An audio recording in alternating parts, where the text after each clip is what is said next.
Silicon ಸಿಟಿಯಲ್ಲಿ ಮಳೆ ಅವಾಂತರಕ್ಕೆ ಜನರು ಬೇಸತ್ತು ಹೋಗಿದ್ದಾರೆ. ಮನೆಗಳಿಗೆ ನೀರು ನುಗ್ಗಿದೆ, ಅಗತ್ಯ ವಸ್ತುಗಳು ಹಾನಿಯಾಗಿವೆ. ಆದ್ದರಿಂದ ಇವತ್ತು ಸಿಎಂ ಬೊಮ್ಮಾಯಿ, ವಿಪಕ್ಷ ನಾಯಕ ಸಿದ್ದರಾಮಯ್ಯ ಸಿಟಿ ರೌಂಡ್ಸ್ ಮಾಡಿ ಜನರ ಸಮಸ್ಯೆಯನ್ನ ಆಲಿಸಿದರು.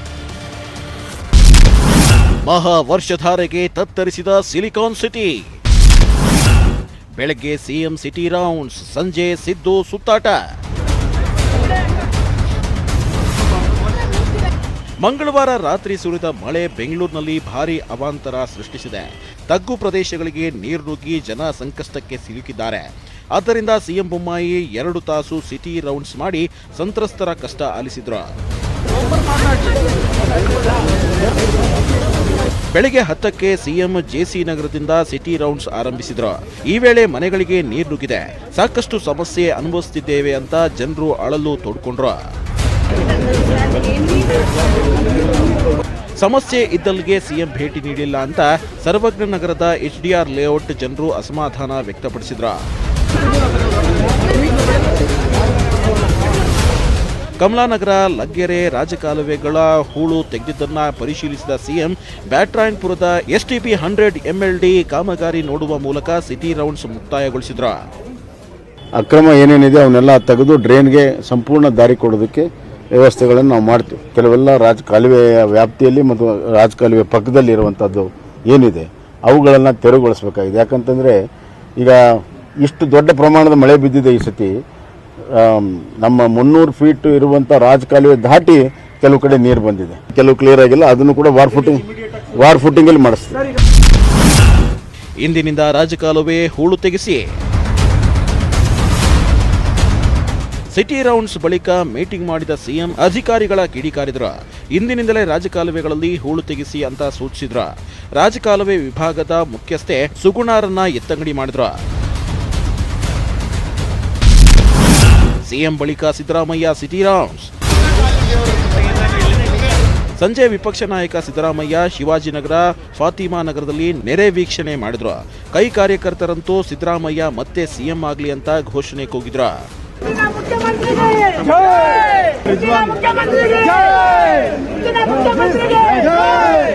ಗಾಂಧಿನಗರದಲ್ಲಿ ನೆರೆ ವೀಕ್ಷಣೆ ಮಾಡಿದ ಸಿದ್ದರಾಮಯ್ಯ ಜನರ ಸಮಸ್ಯೆ ಆಲಿಸಿದ್ರು.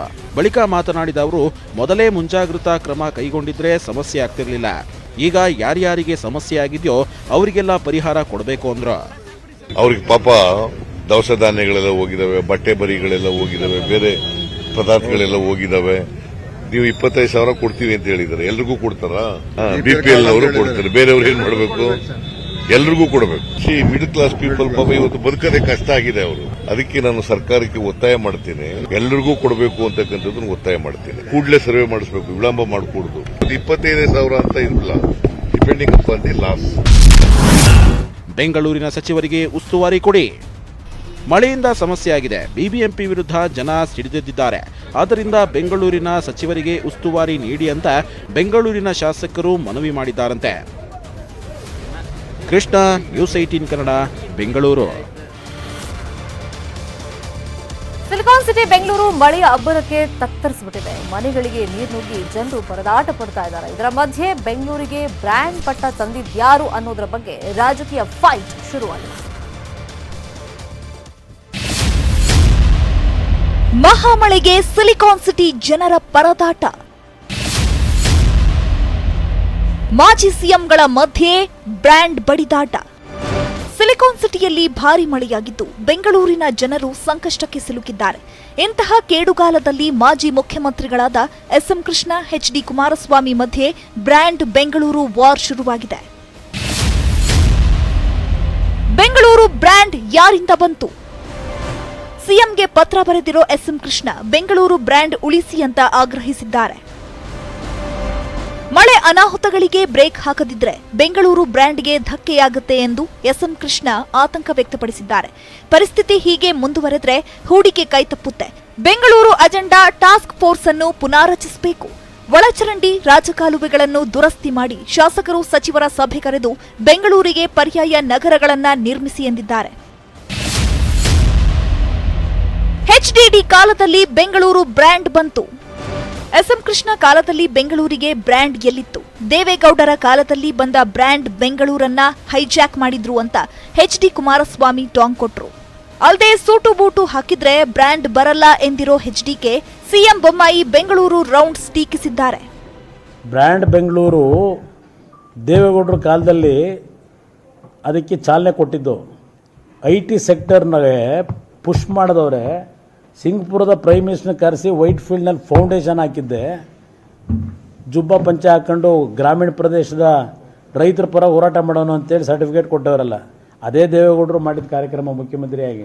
ಬ್ರ್ಯಾಂಡ್ ಬೆಂಗಳೂರು ಸೂಟು ಬುಟ್ಟು ಹಾಕೊಂಡ ತಕ್ಷಣ ಬ್ರ್ಯಾಂಡ್ ಬೆಂಗಳೂರು ಆಗಲ್ಲ. ಸತ್ತೋಗ್ತೀವಿ, ನೀವೇ ಓಟ್ ಒತ್ತಿಕೊಳ್ಳಿ. ಹೊರಮಾವಿನ ಸಾಯಿ ಬಡಾವಣೆಯಲ್ಲಿ ಮಂಡಿಯುದ್ದಕ್ಕೆ ನೀರು ತುಂಬಿತ್ತು. ಮನೆಯಲ್ಲಿದ್ದ ಟಿವಿ, ಫ್ರಿಡ್ಜ್, ವಾಷಿಂಗ್ ಮಷೀನ್ ಕೆಟ್ಟು ಹೋಗಿದೆ. ಆಮೇಲೆ ಈ ನಮ್ಮ ಏರಿಯಾವರೆಲ್ಲ ಹೋಗಿ ಆ ರೈಲ್ವೆ ಟ್ರ್ಯಾಕ್ ಮೇಲೆ ಕೂತ್ಕೋತೀವಿ. ಟ್ರೈನ್ ಎಲ್ಲ ನಮ್ಮ ಮೇಲೆ ಹೋಗಿ ನಮ್ಮ ಹೆಣ್ಗಳು ತಗೊಂಡು ಹೋಗ್ಲಿ, ಜೊತೆಗೆ ನಮ್ಮ ಹೆಬ್ಬೆಟ್ ಹಾಕೊಂಡು ಅವ್ರು ಓಟ್ ತಗೊಳ್ಳಿ ಸರ್. ಇನ್ನೇನು ಮಾಡಕ್ಕೆ CM ಅವರು ಅದೇ ಮಾಡೋಕ್ಕಾಗೋದು, ಅದೇ ಮಾಡಲಿ. ನಮ್ಗೆ ಇನ್ನೇನು ಮಾಡೋಕ್ಕೂ ಸಾಧ್ಯ ಇಲ್ಲ. ಯಾರಿಗೂ ಕರುಣೆನೇ ಇಲ್ಲ ಸರ್ ಇಲ್ಲಿ. ನಾವು ನಿಜವಾಗ್ಲೂ ನಾವೆಲ್ಲ ಬದುಕಿದ್ದು ಸತ್ಯಾಣಿಗಳ ಥರ ಇದ್ದೀವಿ. BBMP ಕಾಲ್ ಮಾಡಿ ಹೇಳಿದ್ರೆ ನೀವು MLA ಫೋನ್ ಮಾಡಿ ಅಂತಾರೆ. MLA ಫೋನ್ ಮಾಡಿದ್ರೆ BBMPಗೆ ಮಾಡಿ ಅಂತಾರೆ. ಯಾರು ಬಂದು ಮಾಡ್ತಾರೆ? ಯಾರು ಮಾಡೋಣ? ಇಂಥ ಪ್ರತಿನಿಧಿಗಳು ನಮಗೆ ಬೇಕಾಗಿದೆಯಾ? ಬೇಕಾಗಿಲ್ಲ. ಎಲ್ರಿಗೂ ಎಲ್ಲ ನಮ್ಮ ಏರಿಯಾ ಫುಲ್ ಏರಿಯಾ ವಿಷಯ ತಂದ್ಕೊಡ್ಲಿ, ನಾವು ಅವ್ರ ಮುಂದೆನೇ ಕುಡಿದು ಸಾಯಕ್ಕೆ ರೆಡಿ ಆಗಿದ್ದೀವಿ. ಬೇಡ ನಮಗೆ. ಟ್ರ್ಯಾಕ್ಟರ್ನಲ್ಲಿ ನೀರು, ಆಹಾರ ವಿತರಣೆ. ಸಾಯಿ ಬಡಾವಣೆಯ ಜನರಿಗೆ ಟ್ರ್ಯಾಕ್ಟರ್ ಮೂಲಕ ಆಹಾರ, ನೀರು ಪೂರೈಸಲಾಯಿತು. ತಾತ್ಕಾಲಿಕವಾಗಿ ಸರ್ಕಾರ ಎಲ್ಲರಿಗೂ 25,000 ಹಣ ನೀಡಲಿದ್ದು, ಕಂದಾಯ ಇಲಾಖೆ ಸಿಬ್ಬಂದಿ ಬ್ಯಾಂಕ್ ದಾಖಲೆ ಪಡೆದರು.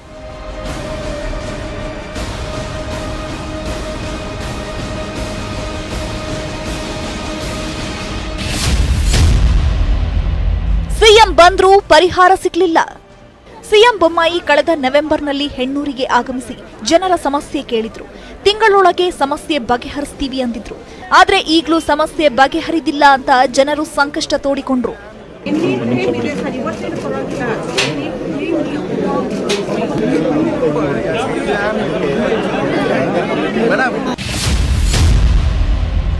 ಪೊಲೀಸ್ ಸ್ಟೇಷನ್ನಲ್ಲೂ ನೀರೇ ನೀರು.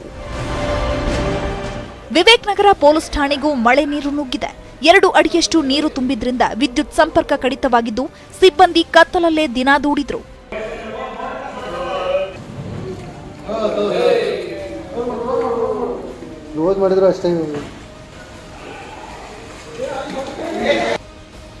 ಕ್ಯಾಮರಾ ಪರ್ಸನ್ ನೂರ್ ಜೊತೆ ಗಂಗಾಧರ್ ವಾಗಟ, ನ್ಯೂಸ್ 18 ಕನ್ನಡ, ಬೆಂಗಳೂರು. ಬ್ಯಾಡ್ರಹಳ್ಳಿ ಬಿಜೆಪಿ ಮುಖಂಡ ಅನಂತರಾಜು ಸೂಸೈಡ್ ಕೇಸ್ಗೆ ಮತ್ತೊಂದು ಟ್ವಿಸ್ಟ್ ಸಿಕ್ಕಿದೆ. ಆ ಸಾವಿನ ಹಿಂದೆ ಸಾಕಷ್ಟು ಅನುಮಾನಗಳು ಹುಟ್ಟುಕೊಂಡಿದ್ದು, ಪತ್ನಿಯ ನಡೆ ಬಗ್ಗೆನೇ ಸಂಶಯ ಮೂಡಿದೆ.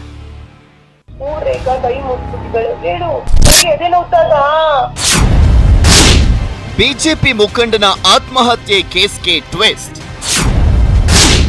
ಹೆಂಡತಿ ಕಾಟಕ್ಕೆ ಬೇಸತ್ತು ವಿಷ ಕುಡಿದ್ನ ಪತಿ.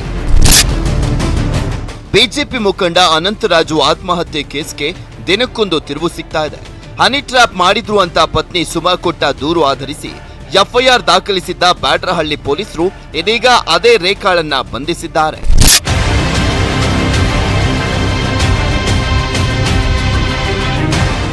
ಹೌದು, 6 ನಿಮಿಷದ ಆಡಿಯೋದಲ್ಲಿ ಆರೋಪಿತ ಮಹಿಳೆ ರೇಖಾ ಜೊತೆ ಅನಂತ್ ಪತ್ನಿ ಸುಮಾ ಫೋನ್ನಲ್ಲಿ ಮಾತನಾಡಿದ್ದಾರೆ ಎನ್ನಲಾಗಿದೆ.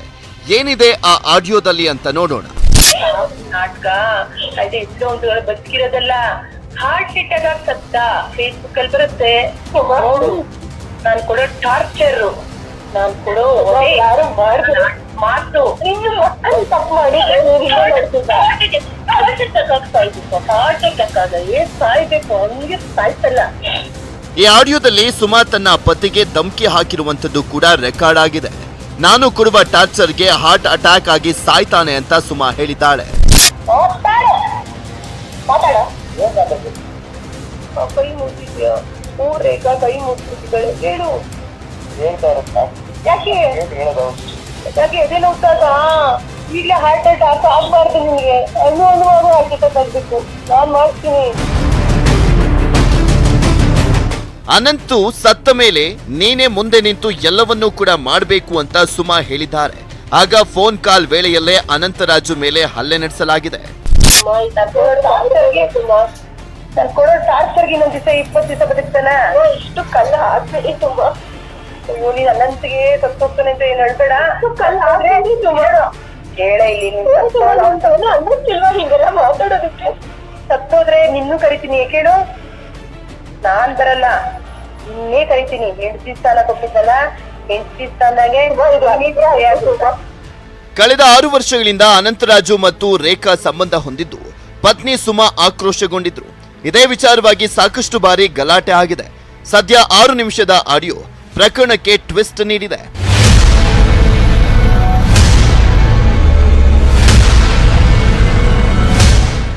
Crime bureau, news 18 Kannada.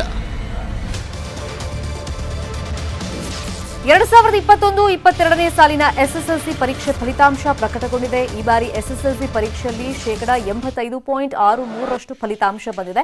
ಪ್ರತಿ ಬಾರಿಯಂತೆ ಈ ಬಾರಿಯೂ ವಿದ್ಯಾರ್ಥಿನಿಯರೇ ಮೇಲುಗೈ ಸಾಧಿಸಿದ್ದು 90.29% ವಿದ್ಯಾರ್ಥಿನಿಯರು ಪಾಸ್ ಆಗಿದ್ದಾರೆ. 145 ವಿದ್ಯಾರ್ಥಿಗಳು 625 ಅಂಕಕ್ಕೆ 625 ಅಂಕ ಪಡೆದಿರುವುದು ವಿಶೇಷ. ಇಲ್ಲಿವರೆಗೆ ಎಸ್ಎಸ್ಎಲ್ಸಿಯಲ್ಲಿ ಮೊದಲ, ದ್ವಿತೀಯ ಮತ್ತು ತೃತೀಯ ಜಿಲ್ಲೆಗಳು ಅಂತ ಫಲಿತಾಂಶ ನೀಡಲಾಗ್ತಾ ಇತ್ತು. ಆದರೆ ಈ ಬಾರಿ ಪ್ರೌಢಶಿಕ್ಷಣ ಇಲಾಖೆ ಗ್ರೇಡ್ ಮಾದರಿಯಲ್ಲಿ ಫಲಿತಾಂಶ ಕೊಟ್ಟಿದೆ. ಬೆಂಗಳೂರು ದಕ್ಷಿಣ ಮತ್ತು ಯಾದಗಿರಿ ಜಿಲ್ಲೆಗೆ ಬಿ ಗ್ರೇಡ್ ಸಿಕ್ಕಿದ್ರೆ ಉಳಿದ ಎಲ್ಲ ಜಿಲ್ಲೆಗಳಿಗೆ ಎ ಗ್ರೇಡ್ ಸಿಕ್ಕಿದೆ. ಸುಮಾರು ಒಟ್ಟು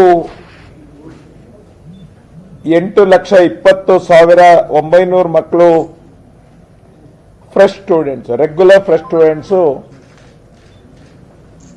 ಎಕ್ಸಾಮಿನೇಷನ್ ರಿಜಿಸ್ಟರ್ ಮಾಡ್ಕೊಂಡಿದ್ರು. 8,07,206 ಮಕ್ಕಳುಗಳು ಎಕ್ಸಾಮ್ ತಗೊಂಡಿದ್ರು. 8,07,206 ಮಕ್ಕಳು ರೆಗ್ಯುಲರ್ ಫ್ರೆಶ್ ಸ್ಟೂಡೆಂಟ್ಸು ಎಕ್ಸಾಮಿನೇಷನ್ನ ತಗೊಂಡಿದ್ರು. ಓವರ್ ಆಲ್ ಎಲ್ಲ ಸೇರಿ 8,73,859 ಜನ ರಿಜಿಸ್ಟರ್ ಮಾಡ್ಕೊಂಡಿದ್ರು. Welcome back. ಸಿಲಿಕಾನ್ ಸಿಟಿಯಲ್ಲಿ 4 ವರ್ಷಗಳ ಕಾಲ ಉಗ್ರ ತರಬೇತಿ ನಡೆದಿತ್ತಂತೆ. ಸ್ವಲ್ಪ ಯಾಮಾರಿದ್ರು, ಅದ್ಯಾವ ಅನಾಹುತ ಆಗ್ತಿತ್ತೋ ಗೊತ್ತಿಲ್ಲ. ಅದೃಷ್ಟವಶಾತ್ ಎನ್ಐಎ ಅಧಿಕಾರಿಗಳು ಖತರ್ನಾಕ್ ತಂತ್ರವನ್ನ ವಿಫಲಗೊಳಿಸಿದ್ದಾರೆ. ಸಿಲಿಕಾನ್ ಸಿಟಿಯಲ್ಲಿ ಟೆರರ್ ಗ್ಯಾಂಗ್ ಆಕ್ಟಿವ್. ಮತಾಂತರ ಮಾಡ್ತಾರೆ, ಐಸಿಸ್ಗೆ ಕಳಿಸ್ತಾರೆ. ಸಿಲಿಕಾನ್ ಸಿಟಿ ಬೆಂಗಳೂರು ಬೆಚ್ಚಿ ಬೀಳುವ ಸುದ್ದಿ ಹೊರಬಿದ್ದಿದೆ. ಐಸಿಸ್ಗೆ ಕಳುಹಿಸೋಕೆ 28 ಯುವಕರನ್ನ ಮತಾಂತರ ಮಾಡಿ ಸಿರಿಯಾಗೆ ಕಳಿಸೋಕೆ ಪ್ಲಾನ್ ಮಾಡಲಾಗಿತ್ತಂತೆ. 2020ರಲ್ಲಿ ಅರೆಸ್ಟ್ ಆಗಿದ್ದಂತ ವೈದ್ಯ ಅಬ್ದುರ್ ರೆಹಮಾನ್ ಈ ಸ್ಫೋಟಕ ವಿಚಾರವನ್ನ ಬಾಯ್ಬಿಟ್ಟಿದ್ದು ಎನ್ಐಎ 3ನೇ ಚಾರ್ಜ್ ಶೀಟ್ನಲ್ಲಿ ಆ ಎಲ್ಲಾ ಅಂಶಗಳನ್ನ ಹೊರಗೆಡವಿದೆ. 2020ರಲ್ಲಿ ಐಸಿಸ್ ಲೀಡರ್ ಮೊಹಮ್ಮದ್ ಸಾಹಿದ್ ಬೆಂಗಳೂರಿಗೆ ಬಂದು ರೆಸ್ಟೋರೆಂಟ್ನಲ್ಲಿ ಐಸಿಸ್ ಬಗ್ಗೆ ಭಾಷಣವನ್ನು ಮಾಡಿದ್ದ. ಸಿರಿಯಾಗೆ ಹೋಗಿ ಬಂದಿದ್ದಂತ ತೌಕೀರ್, ಜೆಹೆಬ್, ಕುರಾನ್ ಸರ್ಕಲ್ ಎಂಬ ಗ್ರೂಪ್ ಅನ್ನ ಮಾಡಿದ್ರಂತೆ. ಬಡ ಯುವಕರನ್ನ ಐಸಿಸ್ಗೆ ಸೆಳೆದು ಧರ್ಮಾಂಧತೆ ತುಂಬ್ತಾ ಇದ್ರಂತೆ. ಅಷ್ಟೇ ಅಲ್ಲ, ಯುವಕರನ್ನ ಸಿರಿಯಾಗೆ ಕಳಿಸ್ಲಿಕ್ಕೆ ಹಣವನ್ನ ಸಂಗ್ರಹ ಮಾಡಿದ್ರಂತೆ. ವೈದ್ಯ ಅಬ್ದುರ್ ರೆಹಮಾನ್ ಅರೆಸ್ಟ್ ಆಗ್ತಿದ್ದಂತೆ ಸಂಪೂರ್ಣ ಸ್ಕೆಚ್ ರಿವೀಲ್ ಆಯಿತು. ಆತನ ಜೊತೆ ಸಂಪರ್ಕದಲ್ಲಿದ್ದವರನ್ನ ವಿಚಾರಣೆ ಮಾಡಲಾಗ್ತಾ ಇದ್ದು ಇಮೇಲ್, ಚಾಟಿಂಗ್ ಸೇರಿದಂತೆ ಕೆಲ ಸಾಕ್ಷ್ಯಾಧಾರಗಳನ್ನ ಸೇರಿಸಿ ದೋಷಾರೋಪ ಪಟ್ಟಿಯನ್ನ ಸಲ್ಲಿಸಲಾಗಿದೆ. Manjunath N, crime bureau, news 18 Kannada, Bengaluru. ಮತ್ತಷ್ಟು ಸುದ್ದಿ ನೋಡೋಣ, ಬ್ರೇಕ್ ಆಗೋಣ. Welcome back. ಹಿಂದಿ ಹೇರಿಕೆ ಬಗ್ಗೆ ರಾಜ್ಯದಲ್ಲಿ ದನಿ ಎದ್ದಿರುವಾಗಲೇ ಮತ್ತೊಂದು ವಿವಾದ ಸೃಷ್ಟಿಯಾಗಿದೆ. ಇದು ರಾಜ್ಯ ಸರ್ಕಾರದಿಂದಲೇ ಆಗ್ತಿರೋದು ವಿಪರ್ಯಾಸ. ಸರ್ಕಾರ ವಿಧಾನಸಭೆಯಲ್ಲಿನ ಕನ್ನಡ ವರದಿಗಾರರ ಹುದ್ದೆಗೆ ಅರ್ಜಿಯನ್ನು ಆಹ್ವಾನಿಸಿದೆ. ಕನ್ನಡ ವರದಿಗಾರರ ಹುದ್ದೆ ಆದರೂ ಕೂಡ ಹಿಂದಿ ಪ್ರವೀಣ ಪರೀಕ್ಷೆ ಪಾಸ್ ಆದವರಿಗೆ ಆದ್ಯತೆ ಅಂತ ಪ್ರಕಟಣೆಯಲ್ಲಿ ಹೇಳಿದೆ. ಈ ಬಗ್ಗೆ ಕನ್ನಡಿಗರು ಆಕ್ಷೇಪವನ್ನ ಎತ್ತಿದ್ದಾರೆ. ಸರ್ಕಾರದ ಹಿಂದಿ ಪ್ರೇಮದ ಬಗ್ಗೆ ಆಕ್ರೋಶವನ್ನ ಹೊರಹಾಕಿದ್ದಾರೆ.